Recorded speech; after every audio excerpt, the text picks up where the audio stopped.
Hello বন্ধুরা, আজকে আমি গেছি সুভাষ মেলায়। দেখতে পারেন এখানে দাঁড়িয়েছিলাম। অনেক দোকান বসেছে, অনেক দোলনা বসেছে। জিনিসের দাম আগের থেকে অনেক বেড়ে গেছে। এইটা দেখুন, এটার ভিতরে আমি আজকে আপনাদের দেখাবো। চলুন দেখাই, দেখতে থাকুন। এই গল্পটা আমি আপনাদের সামনে তুলে ধরার চেষ্টা করেছি। নেতাজি সুভাষচন্দ্রর যে গল্পটা আছে, এখানে পুরো গল্পটাই আছে,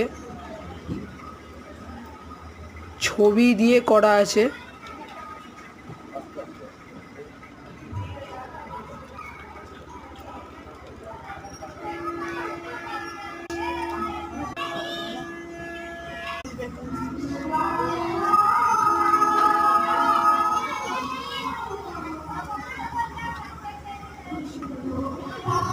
এই যে আমরা বেরিয়ে গেলাম এখান দিয়ে।